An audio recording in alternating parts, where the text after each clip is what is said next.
Your first say is all about setting the right foundation in the university. It doesn't matter whether you're coming directly from high school or you're taking a GABI, because the strategies I'm going to share today will keep you ahead of the game.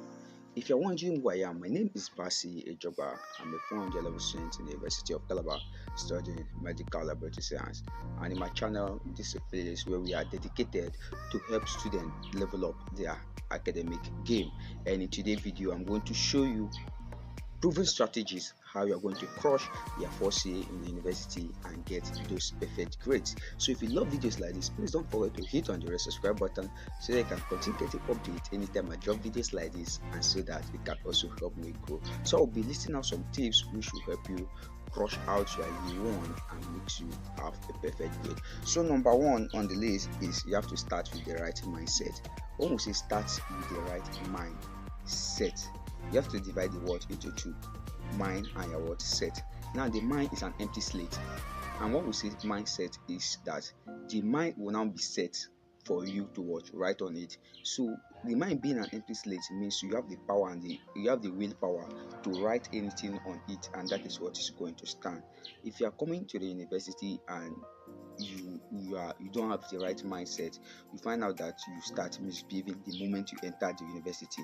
But when you're coming to the university with the right mindset that, oh yes, as I'm coming to this place, my goal is to come and have the best CGPA. My goal is to come and have 4.0 CGPA. I want to graduate with a first class. I want to graduate with a second class. I want to graduate with a second class lower. Having the right mindset will really help you start preparing you, just like I said, start setting the right foundation for your university experience directly from year one. Also, organize your time. Time management is really important. There are 24 hours in a day, and in that 24 hours in a day, if you think you have all the 24 hours, that's a very big lie, because there are some situations that come that you won't be able to control. So time management is a key factor in the life of every student. And how can you partake, or how can you manage your time? It says you have to block out time for lectures, study session, and relaxation. You have to manage your time for lectures. You have to know that, or you have to set it out that from 8 a.m. to probably 2 p.m. this is my time for lectures. At that particular time, nothing should come in between that lectures. You have to know that this particular time is set up for lectures and it should be strictly for your lectures. You can also set that time for study sessions. You can say, if I'm coming out from 8 to 2 for lectures, then by probably from 2 to 4 I can use it to relax and cool off myself. Then from 4 you get home, you try to do the normal house chores, the chores you are supposed to do. You prepare yourself, you eat, and you know that by 8 p.m. or by 7 p.m. to probably 11 p.m.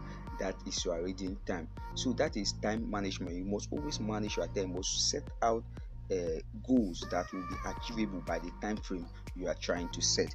Also, you have to prioritize deadlines and break down big project. You don't have to wait. If they say you have to submit any particular assignment by 12th of November, assuming they say 12th of November, you don't have to wait till 12th of November before you start doing the assignment. You have to prioritize deadline and you break down big tasks. If there's a big task that you're supposed to do, you have to break it down into smaller goals. You have to know that I have to do this one first, do this one first, do this one first. You get to find out that at the end of the day, you have broken down that big task into smaller goals and achievable goals. Also, consistency beats cramming every time. Consistency, when you break down big tasks into smaller achievable goals, is going to really help you in the game of consistency. Let's assume I'm supposed to read the whole of my physics textbooks probably for the first semester in my university. I don't have to use one day to read the whole of the physics textbooks. You understand? That is where the game of consistency comes. I have to prepare my timetable, which I will talk about it. You have to know that I will be reading. You read chemistry every Monday. If you have to read chemistry, you read your chemistry every Monday, following your timetable. You find out that, or your physics, if you have to read physics, you read your physics every Monday. You get to find out that even before your exams, you get to find out you have covered a lot of topics in your physics. Consistency beats cram. You don't need to cram before your exams. By consistently, you get to find out that it automatically sticks in your memory and there is no problem, or there's no need for cramming, which you might easily forget if anything comes up. All right. The third step is that you have to master the art of note taking. You must master the art of note taking. A lot of students don't know how to take notes sincerely. A lot of students in the university is different from the Sunday school or a primary school, where the teacher there tries to read everything verbatim for you. In the university here, we take notes, and by taking notes is that you jot down the important points that the lecturer will be giving out. Also, you have to learn mind maps for visualizing connections. You have to you have to make a connection between you and the lecturer. Probably if the lecturer is teaching physics, you can look at the lecturer's clothes and you create a visual connection between that particular clothes and whatever the lecturer is teaching. You get to find out that whenever you see that particular color, or whenever you think about that lecturer and what he was doing that day, you find out that that topic or whatever he taught that day will automatically start entering and start coming back. That's active recall. You start recalling whatever happened that day. Also, just like I said, active recall to test your understanding as you study. You'll be recalling as you study. You'll be actively recalling what you have read before you read a new one. If you have to read this particular topic, you have to recall actively what you have read last week before you start reading of the new one. All right. So step number 4 is that you have to join study groups and tutorials. The importance of study groups cannot be overemphasized. The importance of tutorials cannot be overemphasized. Study groups are a group of people who share similar passion or say similar interests like you.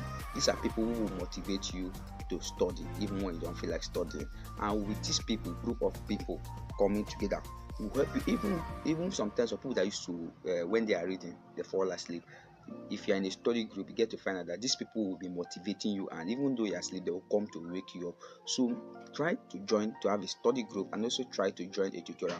There are sometimes that in the university, your lecturer will teach and you are not understanding.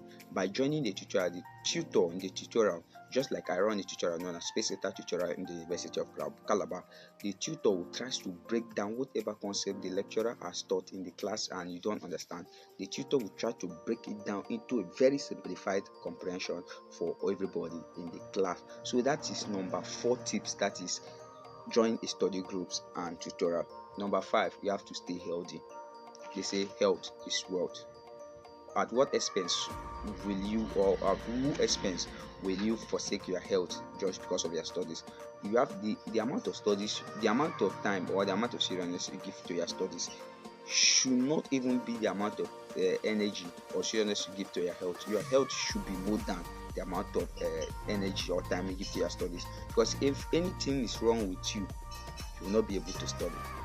So please take good care of your health. Make sure you visit the hospital for checkups, at least even though once every 3 months or once every 6 months. At least let there be a proper checkup. Treat if you have malaria, make sure you treat. Don't forsake your health because you are trying to read or you are trying to have a perfect day. Please make sure you balance the both of them. Also, the last on the list is that you have to review and reflect regularly. You have to review yourself. You have to review how far you have gone in your studies, and also reflect regularly how far you have gone, what you are supposed to cover, and how you can go about it. So these are the 6 tips in which you can maximize and have a perfect grade in your year 1 or in your first year in the university. The first one is that you have to start with the right mindset. The second is that you have to organize your time, which is time management. The third is that you have to master the art of note taking. The fourth is that you have to join study groups and tutorials. The fifth is stay healthy. And number 6 is review and reflect continuously. So there you have it. Your blueprints for achieving perfect grades in your first year of university. But always remember that success doesn't happen overnight. But with the right habits and mindset, you can make it happen. Please, if you find this video helpful, hit the like, subscribe button, and also hit the red subscribe button and hit the like button. Share these videos to your friends so that they can also come here and gain value, and so that I can also grow. Drop a comment also with your biggest academic goal. What do you want to achieve in your first year in your academics? And until next time, remember that you are unique.